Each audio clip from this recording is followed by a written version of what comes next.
ஆண்டவரும் இரட்சகருமாகிய இயேசு கிறிஸ்துவின் நாமத்தினாலே உங்களுக்கு வாழ்த்துக்கள். ஏசாயா 52 அதிகாரம் 2 சிறைப்பட்டு போன சீயோன் குமாரத்தியே, உன் கழுத்தில் உள்ள கட்டுகளை அவிழ்த்து விடு என்கிற ஒரு தைரியப்படுத்தக்கூடிய ஒரு வசனத்தை இந்த இடத்துல நாம் பார்க்கிறோம். ஆம், சீயோன் குமாரத்தி அந்நிய தேசத்திலே சிறைப்பட்டு போனாள். அப்பொழுது அவள் என்ன நினைக்கிறாள்?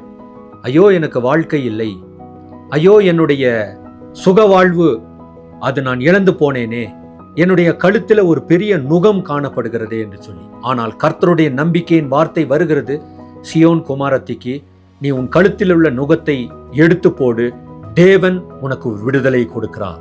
ஆம், நம்முடைய கழுத்திலே நாம் நுகத்தோடு கூட இந்த நாட்களில காணப்படுகிறோமா?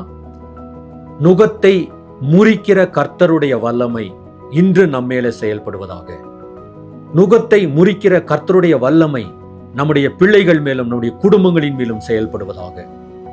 ஆம், அவர் நமக்கு விடுதலையை தரக்கூடிய தேவன். விடுதலையை பெற்றவர்களாக தைரியத்தோடு அந்த கர்த்தருடைய சமூகத்தின் வல்லமையோடு கூட நாம் முன்னேறலாம். தேவனுடைய பிரசன்னம் நம்மோடு கூட வருகிறது. ஆமேன்.